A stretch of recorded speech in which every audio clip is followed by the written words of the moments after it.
Bismillahirrahmanirrahim. Assalamualaikum warahmatullahi wabarakatuh. Pada kesempatan yang kedua ini, alhamdulillah kita bisa melanjutkan kegiatan kita yang telah lalu. Kita akan membahas tentang storyboard. Tujuan dari pertemuan kedua ini, melalui diskusi, peserta akan mengidentifikasi informasi yang ada pada sebuah storyboard.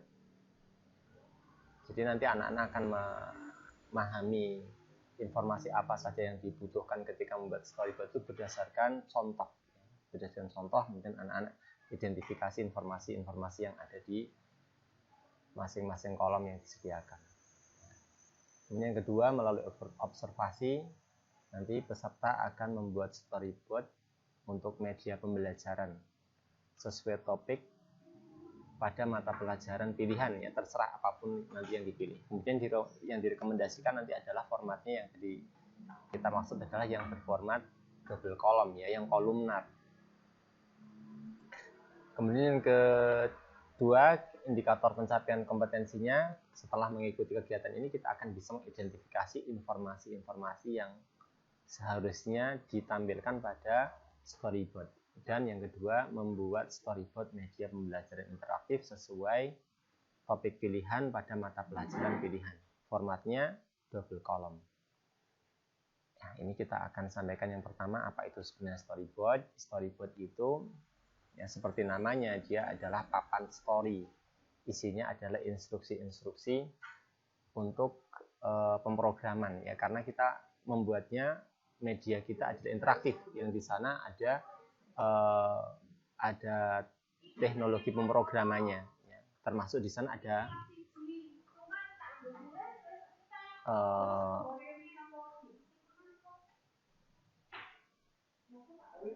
skrip audio, ya, skrip audio. Skrip audio itu yang dibaca oleh narator, ya, bentuknya narasi. Di sana juga akan ada deskripsi dari elemen-elemen visual, ya, baik itu teks yang muncul, kemudian video yang diputar pada tampilan yang akan dibuka, kemudian gambar dan juga animasinya. Artinya storyboard itu nanti akan memberikan informasi kepada tim tentang keseluruhan dari media yang kita buat. Sangat dianjurkan ketika seseorang membuat storyboard itu diawali dengan membuat batasan-batasan, atau kita kenal dengan cakupan, ya. Kita buat batasan-batasan ketika kita misalkan membuat satu media interaktif berdasarkan satu mata pelajaran. Nah, ini kita akan membahasnya itu berdasarkan satu topik tertentu, tidak semua kita buat, tapi kita hanya membuat pada satu bagian kecil dari topik pada mata pelajaran itu, sehingga di sana butuh analisis materi, mana yang dia masuk di dalam batasan topik yang kita buat. Jadi tidak boleh asal membuat saja, tapi di sana butuh untuk dianalisis dulu batasan-batasan atau cakupan dari media yang akan kita buat. Ada beberapa ketentuan untuk membuat storyboard, ya. Di antaranya bentuk gambar yang disiapkan itu disertai penjelasan atau narasi, ya. Yang namanya storyboard itu digunakan untuk berkomunikasi dengan tim, ya. Berkomunikasi dengan tim, ya. Juga digunakan berkomunikasi dengan calon pengguna, atau yang memberi kita project misalkan. Nah, kita berkomunikasi dengan storyboard, maka di sana ketika kita menyertakan gambarnya diberi penjelasan, sehingga ketika ada orang yang kesulitan membaca gambar, bisa ada penjelasan dari narasi yang sudah disediakan. Kemudian ketika menulis storyboard, sebaiknya diisi unsur visual, ya, diberi unsur visual. Jadi yang namanya storyboard itu di sana nanti ada beberapa kolom. Di antara kolom yang paling menjadi fokus adalah unsur visualnya. Kemudian yang ketiga, narasi biasanya disusun kemudian untuk melengkapi hal-hal yang sulit diungkapkan dengan bentuk visual. Ini mohon dipahami, visual itu yang pertama. Ketika di sana ada kesulitan untuk dijelaskan dengan visual, diberi narasi bentuknya audio. Kemudian bahasa yang digunakan ketika membuat narasi itu dengan bahasa lisan, bukan bahasa tulisan. Kemudian berikutnya adalah struktur kalimatnya itu sederhana, ya, tidak panjang sehingga menyulitkan untuk dipahami. Simbol dalam bentuk yang sederhana, ya, jelas maknanya serta sudah diketahui oleh banyak orang. Ya. Simbol yang digunakan itu simbol yang umum, simbol yang umum. Jadi jangan sampai kita punya simbol tapi simbolnya tidak bisa dipahami oleh orang lain. Terakhir, ya, gambar dalam bentuk yang menarik, ya, warnanya kontras, ya, tidak menyatu dengan background, ya, komposisinya sesuai, mudah dibaca dan mudah dipahami. Ini contoh dari storyboard dalam bentuk kartu. Yang ini agak jarang digunakan. Adapun yang kedua, yang ini adalah storyboard dalam format double column atau kolumnar. Ini yang lebih sering digunakan, baik pada desain-desain multimedia interaktif ataupun pada videografi. Ketika membuat storyboard lebih sering menggunakan format kolumnar atau double column seperti ini.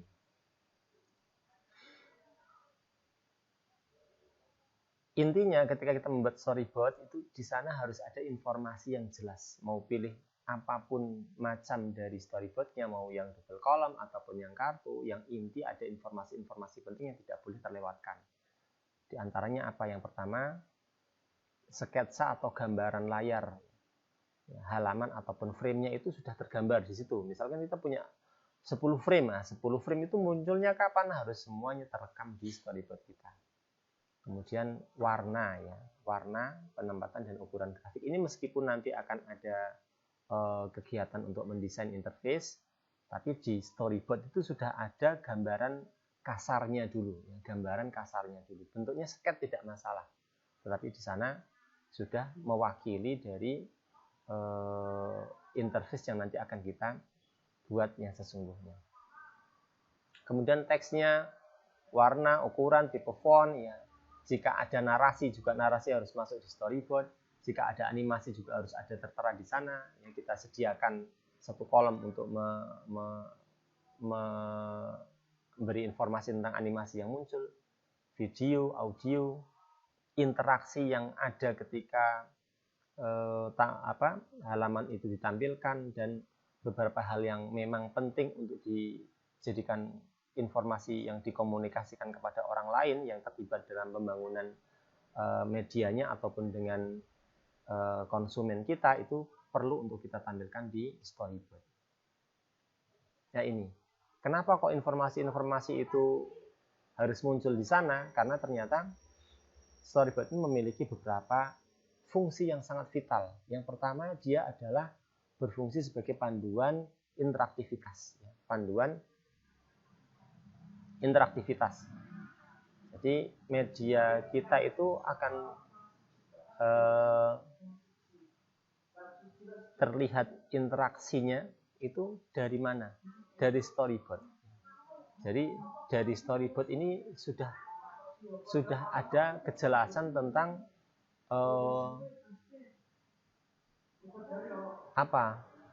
flowchart-nya, ya, meskipun nanti kita akan membuat sendiri tentang flowchart, tetapi dari storyboard ini sudah dijelaskan tentang interaksi antar halaman.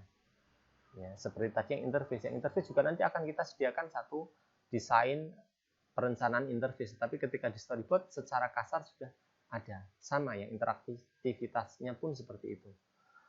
Kemudian yang kedua, berfungsi sebagai panduan untuk kendali. Ya, panduan kendali ini berkaitan dengan sejauh mana pengguna dapat melakukan perubahan terhadap konten dari media yang kita buat. Jadi kita kemarin membahas tentang tingkat interaktivitas. Nah, tingkat interaktivitas itu bisa berbagai macam, ya. Apakah hanya sekedar dia itu umpan balik misalkan. Nah, umpan baliknya itu seperti apa? Itu sudah ada perencanaannya di storyboard. Ya, sudah terlihat di sana umpan balik yang dimungkinkan ketika media kita itu dipakai orang. Kemudian mengulang yang atas, ya. Mohon maaf ini karena hampir mirip antara panduan untuk umpan balik dan panduan untuk kendali pengguna ini, mungkin saya persempit lagi. Kalau yang kendali itu artinya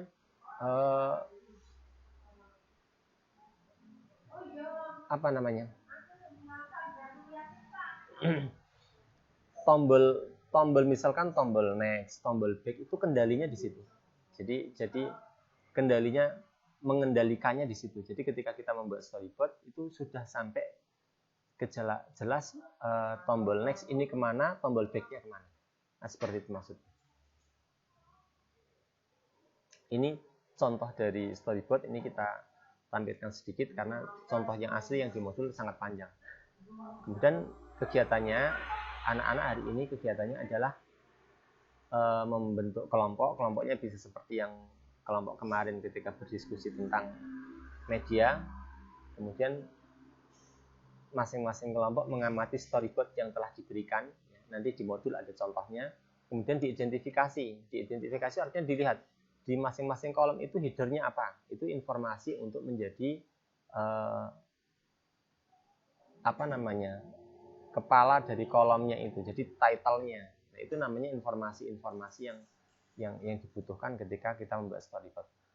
Apakah mungkin ditambahkan atau dikurangi? Mungkin ya, mungkin ditambahkan. Kalau dikurangi agak tidak mungkin, kan itu sudah sangat minim. Tapi kalau ditambah malah masih mungkin. Ya, kalau mau ditambah nanti, kalau suatu saat kalau mau membuat, kalau mau ditambah ini kan misalkan hanya ada 4 seperti ini bisa ditambah, menambahnya sesuai yang ada di sini. Ini kita punya banyak informasi yang mungkin untuk ditambahkan ketika membuat storyboard.